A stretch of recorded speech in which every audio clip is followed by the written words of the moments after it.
Welcome, everyone. Hi, it's Henry DeVries, and I'm glad you're here on the Marketing with a Book podcast.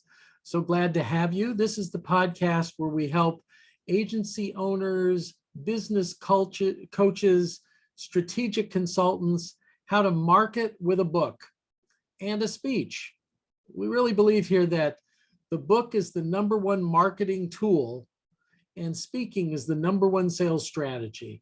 And we like to talk about how they work together. So thanks for joining us today. We have a very special talk on how you can have more book publicity and how that more book publicity is going to help you with more speeches. And that's going to help you with more people discovering your work. We'll get all into that in just a few moments. But I wanted to start with what we call the author roll call. So we have a roll call roundup here. And we have several of our authors with us today. I'd like you to introduce yourselves and tell us where you're from and tell us about either your current book or your upcoming book.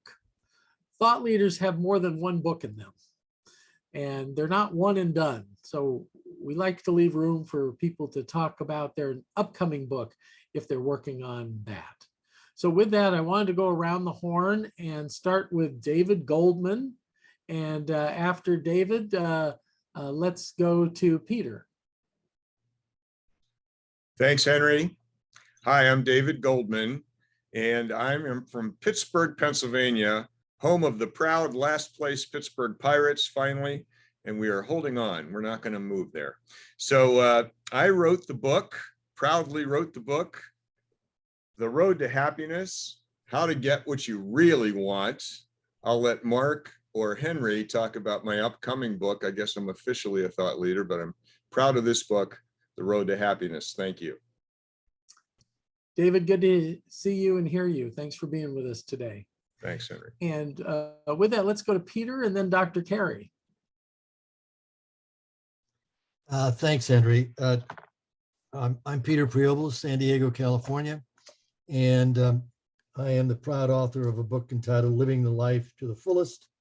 And that is my first book. I'm also working on my second book as we speak, and I am incredibly indebted to Henry and his entire crew for making my book happen. Thank you. Our pleasure, as they say at Chick-fil-A. Our pleasure, Peter. We were happy to do it. Dr. Carey, welcome. Hi, everyone. I'm Dr. Carey, author of Self-Help on the Go. I have some new technology and I'm realizing I have to mirror my Zoom. So sorry, is it show up backwards to you guys? Shows up forwards to us. Shows up forwards to you. Okay, then it's set correctly. Yay.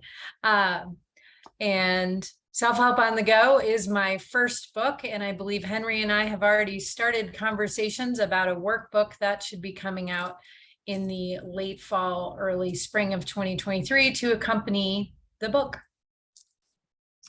Well, glad you're here. And you're in what part of Colorado? Denver, Colorado, which ordinarily I would say sunny Denver, Colorado, but we're getting rain and it's awesome.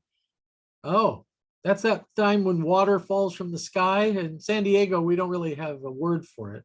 Yeah, exactly. Thank you. Thank you. And how about Mark LeBlanc? Thank you, Henry. My name is Mark LeBlanc. I live in Edina, Minnesota. I run a coaching company out of Edina and have published a number of books. And the latest book David Goldman referred to is titled Bringing in the Business Without Sounding Like a Salesperson. And I'm co-authoring that with David Goldman and Henry. And it's one of the biggest challenges that professionals face is, how do I sell without sounding like a salesperson? We're very excited about this upcoming book. Thanks, Mark. I think it has a very important part of the curriculum that you and David share. And in a word, it's enrolling. We're not selling people. We're not convincing them, persuading them, manipulating them. We're enrolling them, just like a university enrolls students. So it's a choice on both parties to do this. So looking forward to this book coming out. I've been very excited to help people write it. Tony, why don't you talk about your upcoming book? You're on mute right now, Tony. There you go. There you go. Hi, everyone.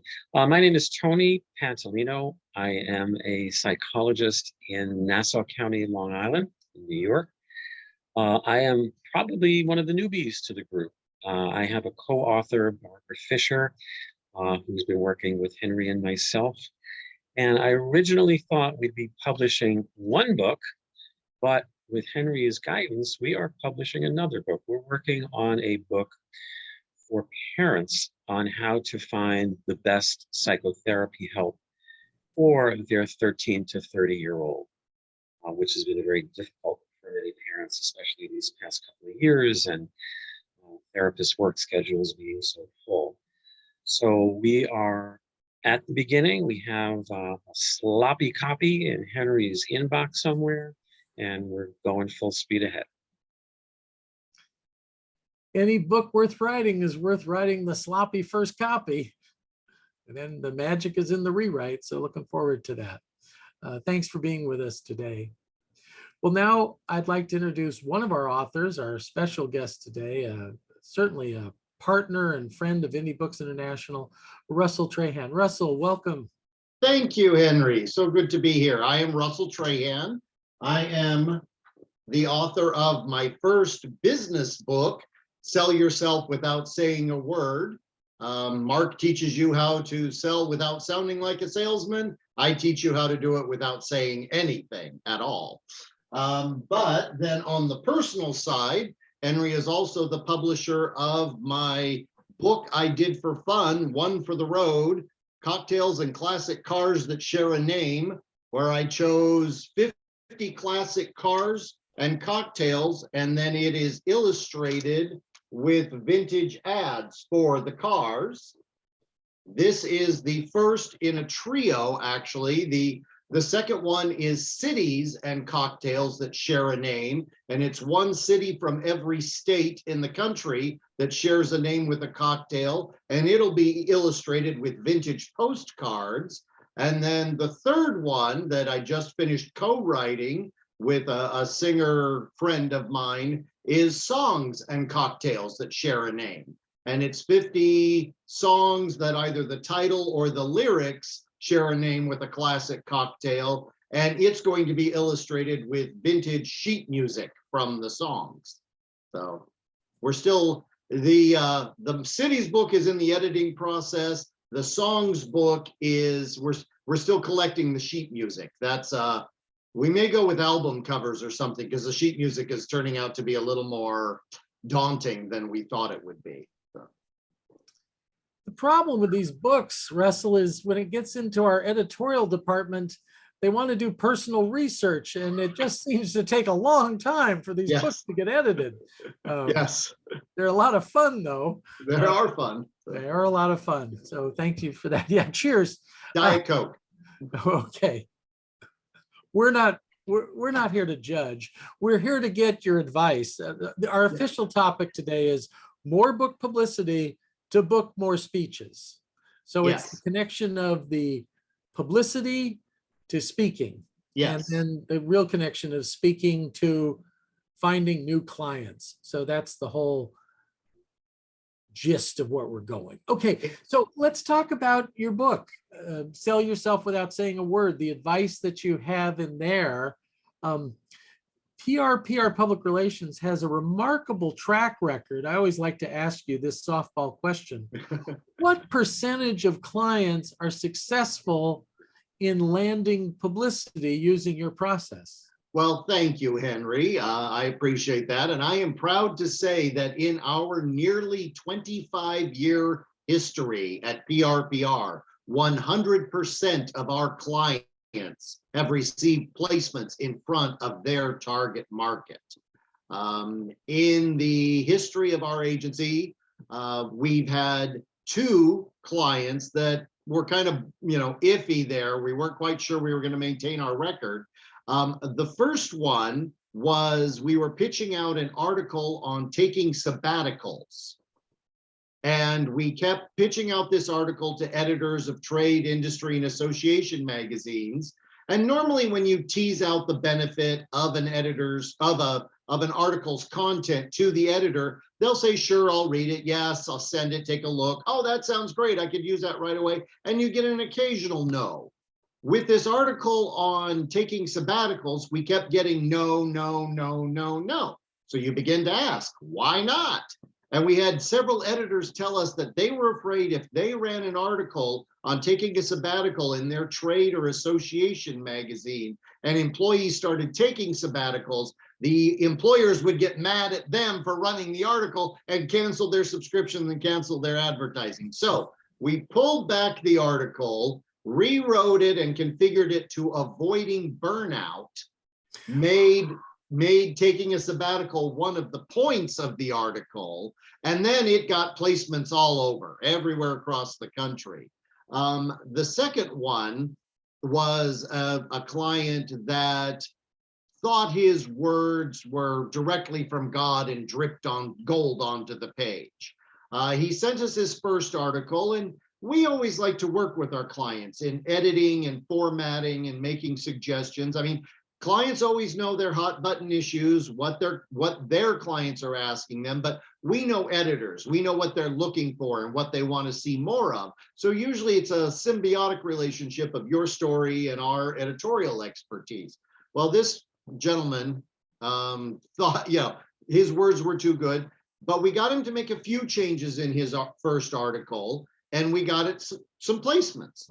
Well, then his second article, he dug in his heels. He didn't want to change anything. We finally got him to make a few changes in it, and we got some placements for it. Well, at that point, I actually decided that we probably weren't the right agency for him. And I let him know that at the end of our contract, we were not interested in continuing it. Obviously, we would see out the initial commitment that he made to us, and we would do 3 articles over 6 months with him. But, normally we keep going after that as long as we're getting results for our clients. But I said we didn't want to. Well, that meant on his third article, he said no, he wouldn't change a comma or an apostrophe or anything. And unfortunately, that is the one article in our 25-year history that I have to say got no placements whatsoever. But fortunately, his first 2 articles got a few, so I can still say 100% of our clients got placements. And that's how you build a watch. There you go. Well, the statistics, I wanted to just visit this for a minute because at one point, I was promoting the nation's largest child abuse prevention hotline. It was 1-800-4-A-CHILD. And if you suspected child abuse, you could call. If you were a child who was being abused, you could call.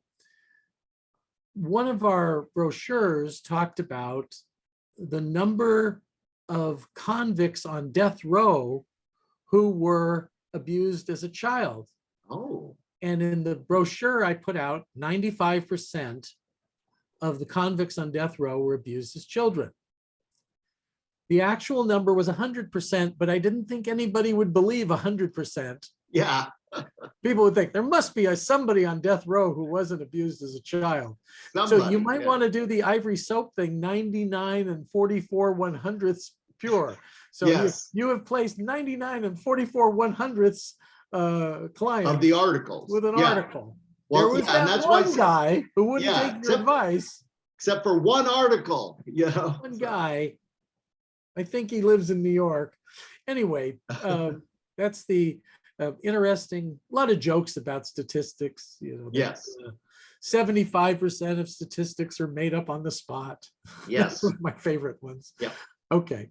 Abraham Lincoln said, don't believe everything you read on the internet. Yes, there you go. Our copy editors have one. Mark Twain said, I never said that. There you go. Okay, so moving on. That is amazing because I am the former president of an advertising and PR agency, and to be able to go out there with a 100% success. And I've been a client of yours, and it certainly proved true. If you follow your steps, if you're open to the feedback that you give. And I thought you were very generous in putting your whole system, your whole process in writing in your book. Thank you. Well, let's talk about why any of us should put our whole system in the book. Is it knowing the system that guarantees the results, or is there something else? That's a good part of it. Is knowing the system is a good part of it. It's not rocket science. It's not, brain surgery, but there is a finesse. There is an art to it. There are many good speakers, excellent speakers. Ed Rigsby comes to mind. Shout out to Ed. He has made a very successful career of placing his articles in trade, industry, and association magazines. Now, not to quote Gwyneth Paltrow, but as it says in my book, one of the elements, though, to it is knowing who your target market is and where they are. That's a big, there's so many opportunities out there these days to put out content, so many different platforms. But, that's the shotgun approach. You put a lot of content out there and hope people find it and come back to you. One of the elements, publicity 101, as we always say, is, who is your target market? Whose pain can you solve? And who's going to pay you to solve their pain? And then once you know that, know where they are. What magazines do they read? What podcasts do they listen to? What social media platforms are they on? And then put your content there where they'll find it and then come back to you. I think something you teach that's so important is, in writing this how-to article, do not quote other sources. Don't talk about this Harvard Business Review study. Don't talk about what Brene Brown said in her book. Do not do these things. What's the why behind that, Russell? Well, thank you. The excellent question. And it does happen quite often. They think it lends credibility to quote somebody else, but it's like, no, the idea here is to set you up as the go-to source, to give you that stamp of endorsement and give you the credibility when you're the author of the article. If you're quoting some other speaker or some other author in the article, what's to stop the reader from going and hiring them? If you're referring to somebody else, then, oh, that must be the person I need to go to. So it's always, put you and your content and your expertise in front to become the thought leader. Now, there is an exception to that, of course, and that's any historical figure. I mean, it would be okay to quote Mark Twain in an article, because you're not exactly going to go out and hire Mark Twain, nobody, so there are, the exceptions to the rule, but you never want to quote a contemporary. Another important element to the articles that I mentioned is the evergreen element to an article. You want to make the article just as evergreen as possible. You want to give the editor as many opportunities to place the article as you can. Don't write if your topic is like, gift giving. We had a client one time that was a business etiquette expert. And one of the things she talked about was office gift giving. And she wanted to write an article at first about the holiday season, the Christmas and Hanukkah, and then, the fourth quarter of the month, the holiday season.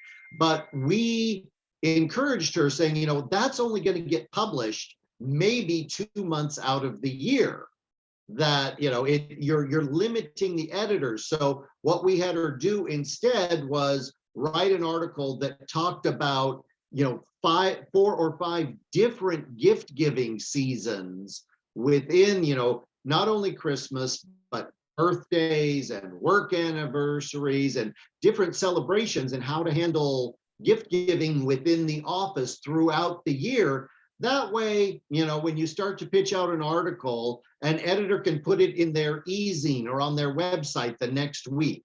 Most editors of these trade and industry journals work 60 to 90 days out. So anything that we're pitching out in August, we expect to get published in October or November. Or they may say, you know what, we have a special issue on every year in March on this topic. I'm going to hold the article and use it in March. Now, to quote Harry Truman, on the other hand, there is the exception to prove that rule too. And this actually surprised us. This was a lesson even I had to learn. And we had a client, he was a sales expert, who wrote an article on how watching football makes you a better salesperson. Now, supposedly this idea came to him when his wife came into the den one Sunday and yelled at him for watching too much football. So he said, I'm researching an article for Russell. Somehow he got away with that. But we started pitching the article in July, thinking it would hit in the fall, in September for college football season. And it did fairly well. It got a good number of placements in the fall. But, we really liked the article. We thought it was a fun topic, so we thought it would do a little bit better than that. Well, lo and behold, all of a sudden in January and February, it reappeared and started getting all these placements again. And editors had taken it, changed it a little bit, and made it Super Bowl related. So how watching, at first it was college football in the fall, and then it was Super Bowl in the winter, and it got, twice as many placements as normal. So, keep it evergreen, but don't be afraid to have a couple of elements to it. The idea is to give the editor as many opportunities to publish it as possible.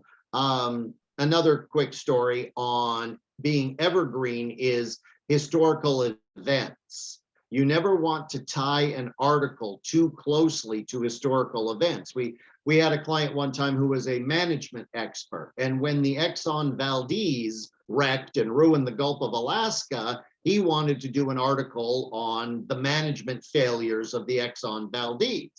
And we had to guide him to say, look, unfortunately, 2 months from now, there's going to be another disaster, and the Valdez is going to be birdcage lining. So don't focus on the Valdez as a topic.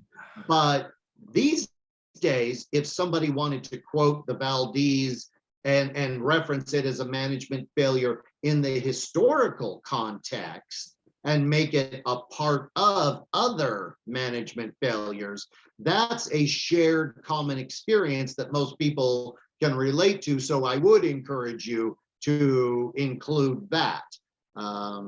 Again, another exception to that rule is anything that is in the lexicon of pop culture. Had a client one time, and the idea came up during a brainstorming session. We happened to have the brainstorming call on Monday morning, and he said, "Oh, I'm so tired. Sorry, I was up late last night watching The Walking Dead." And I'm like, that's an article idea. How to keep your employees from being the Walking Dead, how to keep them motivated, how to keep them encouraged.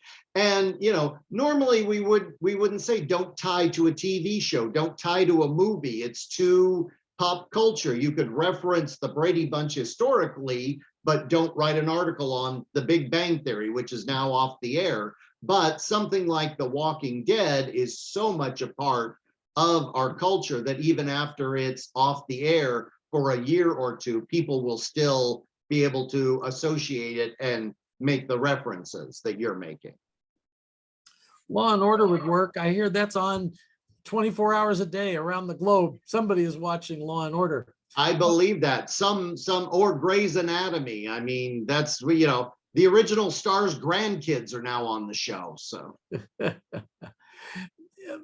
Russell, there's something you teach about. You don't put the title of your book within the article. We've been joking about that podcast cliche about, well, in chapter 11 of my book, I talk about this. Oh, I note that in chapter 5 of my book. We don't do that in an article, but there is something at the end of the article that is solid gold for an author. Let's talk about what I'm referring to. You bet. Exactly, Henry. Editors are looking for content. They want educational, informational, action steps, bullet points, beneficial content. They don't want advertorials. They don't want self-promotion. If you're going to talk about, I did this and I did that and I saved them money and I made them money and I reduced turnover, and the editor's going to say, buy an ad. I don't want to put that in the content of my magazine. So, we always say no I's, we's, or me's within the content of the article. You want to use the you tense. You may be having this problem. Here's how you can solve it. You may be in this situation. Here's how you can make your business better. Now, this is for two reasons. One, the editors will like it. It'll make it'll encourage them to place your article in the content of their magazine. And also, it allows the reader to identify with the situations described in the article, and they're more likely to take that action step at the end. And that's that gold you were talking about, because the article itself, pure content, pure benefit, pure information.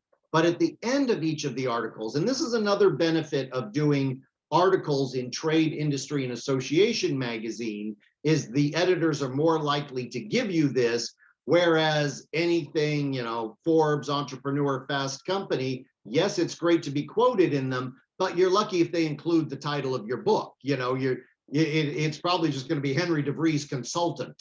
You're lucky. So, but when you're doing an article in a more targeted niche publication, you're more likely to get the resource box at the end of it. And this is the about the author. This is where the promotion comes in. This is where the publicity is. This is where you get to tell the reader exactly what you want them to know about you and what action step you want them to take. Mine, for example, would be Russell Trahan, owner and president of PR Public Relations, and author of, I'd give a little sentence about PR, and then, for more information, please visit prpr.net. To talk about me speaking at your next event, please go to buy a copy of my book, click here. You give them the exact information that you want them to know about you, and then give them that call to action at the end. And if they've read this article, if it's, hey, you may have this problem, here's how you can solve it. Oh, hey, I need to call Henry. He's obviously the expert in this field that can solve all my problems. This might be 40 words. This is very important. This might be the most important 40 words you write. I'm going to give you an example here, one from Mark LeBlanc, who is on the call. Mark, his signature sale is something called the Achievers Circle. It's a business development retreat. So listen to this. Mark LeBlanc, CSP, is the author of Growing Your Business, Build Your Consulting Practice, and Never Be the Same. He has special expertise on the core issues consultants and coaches face on a daily basis. He has conducted over 140 business development retreats called the Achievers Circle. Now that number keeps moving up, so he changes his resource box when he's doing new ones, but he gets in, and remember, the first and the last things are the most important. So he ends with the signature sale that he wants people to remember. And it's a cumulative effort. It's in the resource boxes. It's in his LinkedIn profile. It's on the back blurbs of books that he's connected with. So what is it for you? What is that signature sale that you want out there? This is your blatant commercial. Speaking of blatant commercials, Russell and I will be doing a 3-hour workshop in Tampa, Florida on October 11th. And it's all about how to write and promote the right book to find new clients. We're finding our statistics are 3 out of 5 agency owners, business coaches, strategic consultants, their number one pain is finding new clients. Their number 2 pain, by the way, 1 out of 2, is finding the time to find new clients. They're so busy doing it for clients, they don't have time to find new clients. So that is a paid event, but anybody who listens to this podcast, just shoot an email to me and I will give you a comp code so you can attend at no charge.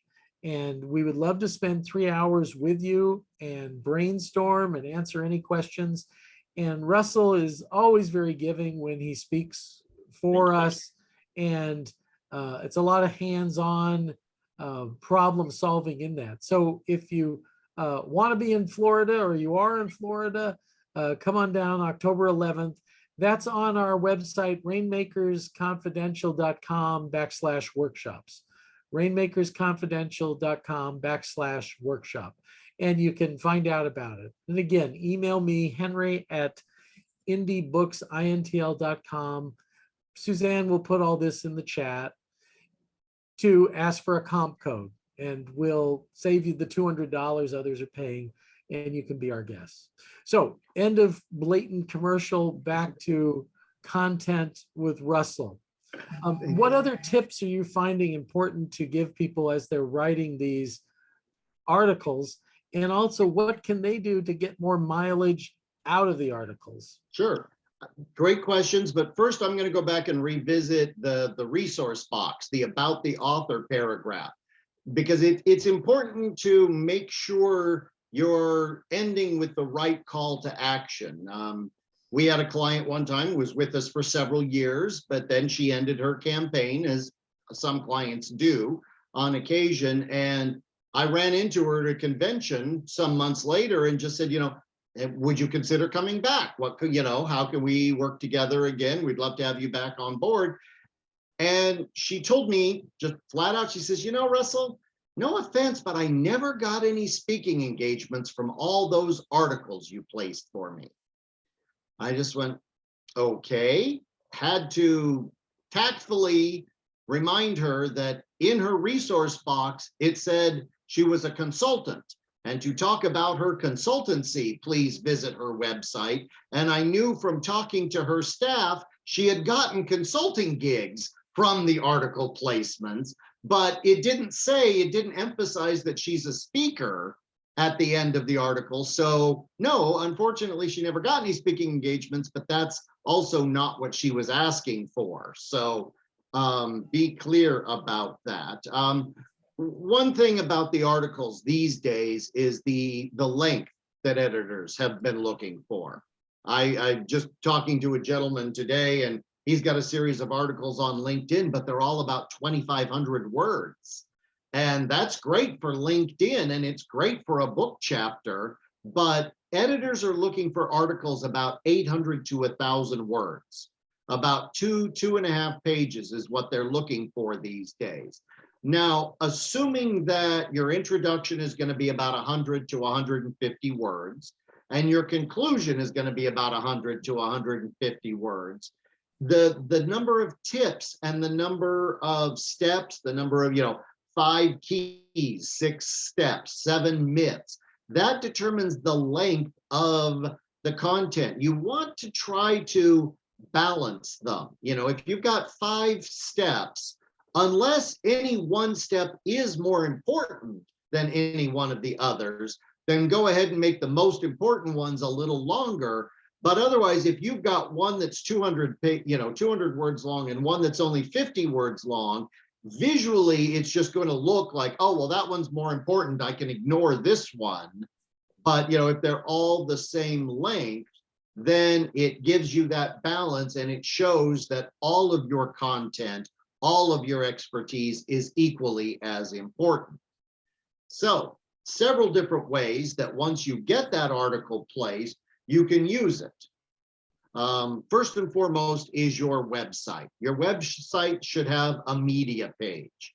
It should have an as seen in page.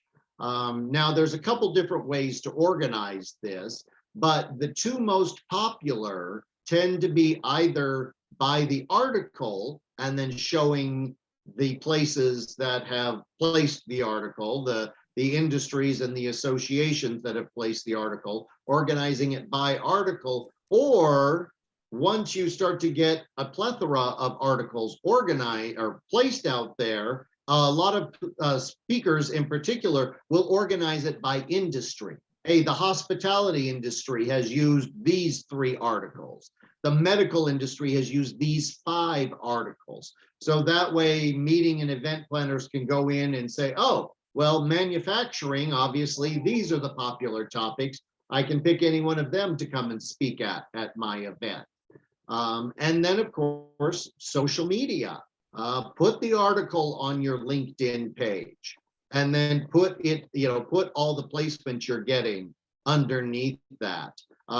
When you get an article placed, be sure to, when you put it on your website, link back to the online placement. And this is what the algorithms call a closed loop link, because you've got the association with the call to action at the end of your article pointing back to your website. So when you put it on your website or on your LinkedIn profile and it goes back to them, that's something that the algorithms pick up and give you that extra boost for organic SEO.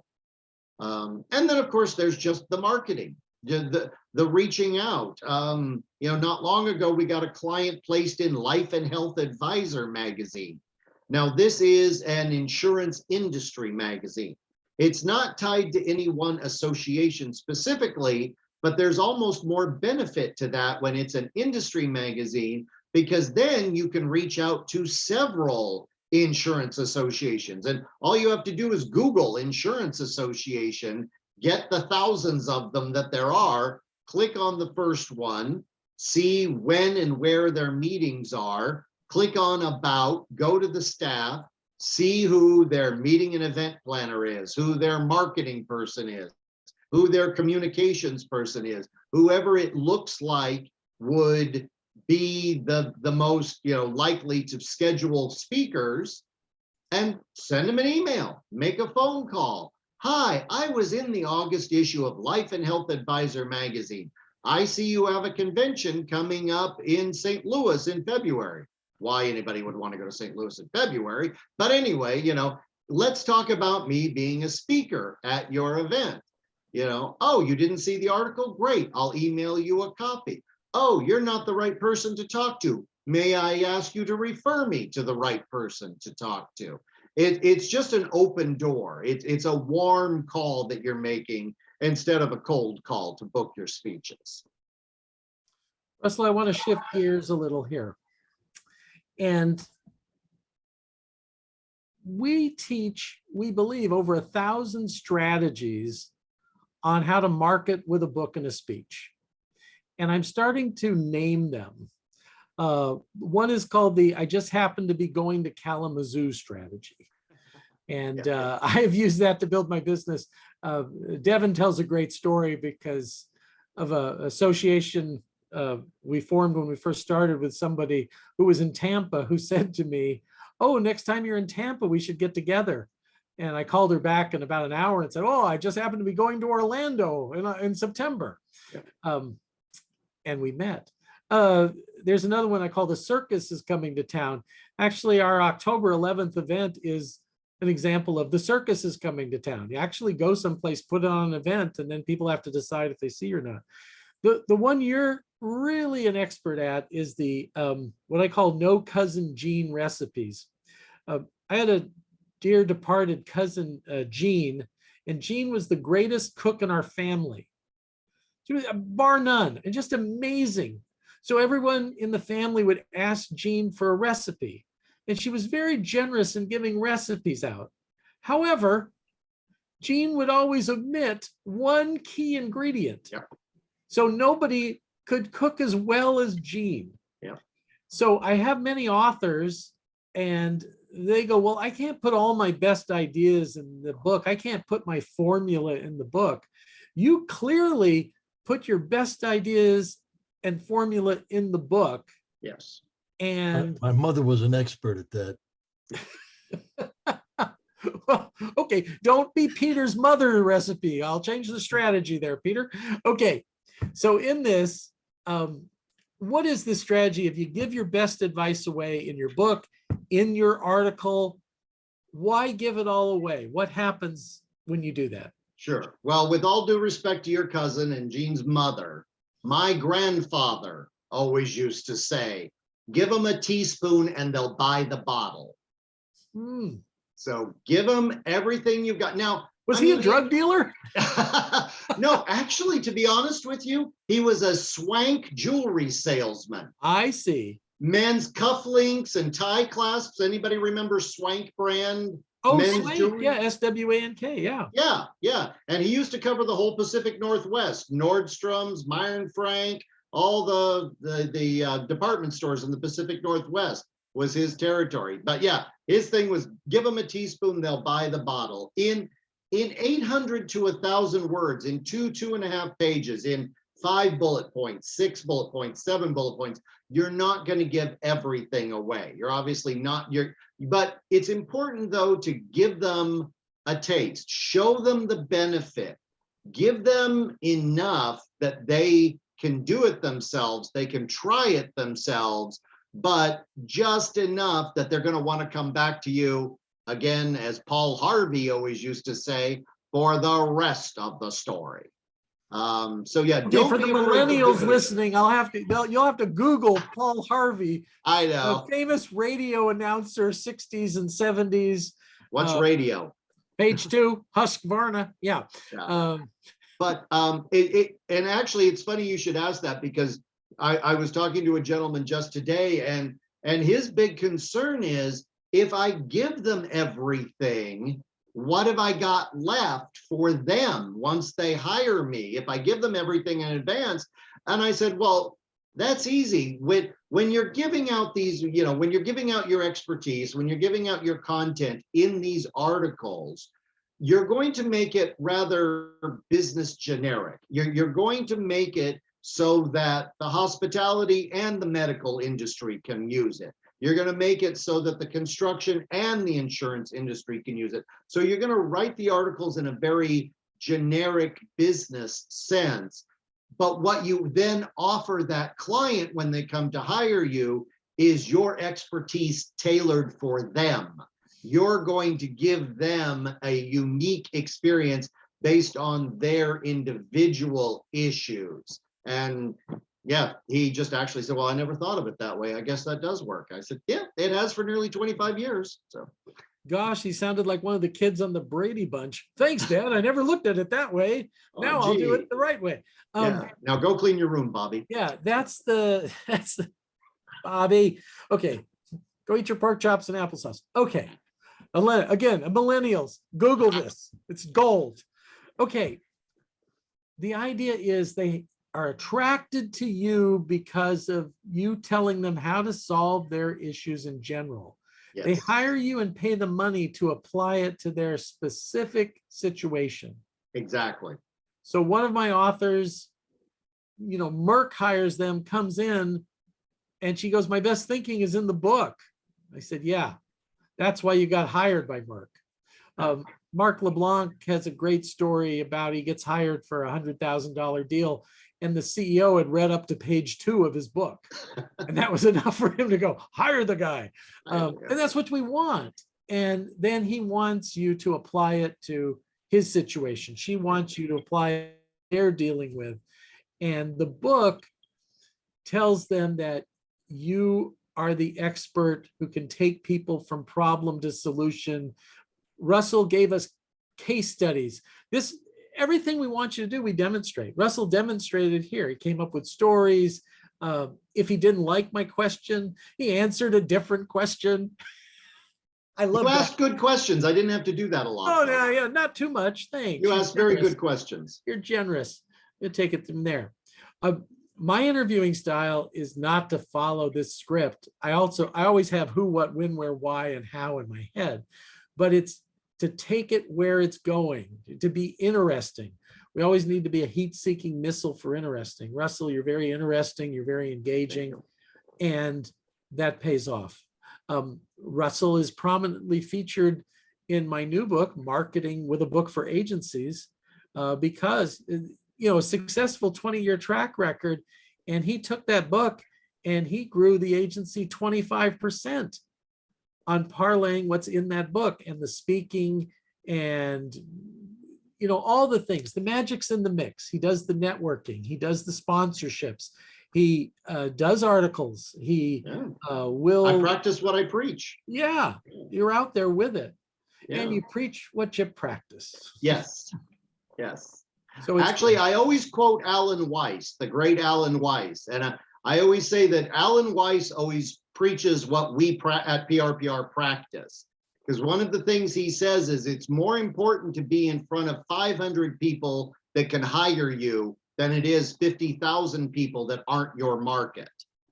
And, some people may look at some of these targeted niche magazines, the trade industry magazines, and may say, well, the circulation's only 600. It's like, yes, but if those are 600 hospital CEOs and your market is 600 your market is hospital CEOs, it's more important than to be in front of that 600 than it is in a copy of the Wall Street Journal and hope they pick up that issue and hope they get to the section that your article is in and hope they read far enough down in that article to see your quote and hope the reporter listed you as something other than consultant from San Diego. It's don't get caught up in the sexiness and the sweetness of it. Saying you were quoted in the Wall Street Journal sounds good when you're being introduced to the platform. But often what gets you to the platform is the targeted niche publications. Of course, it's great to say you've been quoted in Forbes.com. I just wanted to throw that in there. That is the best one. That's the pinnacle of all of them. Yeah, that's the best. Yeah, it was our publisher, Steve Forbes, who said, Henry, you just made a mistake. I was better at choosing my parents than you were. So we all should choose our parents better. Thanks, Steve Forbes. Okay. Well, thank you, Russell Trahan. Thanks, everybody, for being with us today. A lot of golden nuggets here. Thank you so much, Russell. We hope to have you back again. Anytime. And, we certainly appreciate your advocacy of our business. We have grown because of people like you, and we appreciate you very much. Thank you. Okay. Bye, everybody. We'll see you on another episode of Marketing with a Book.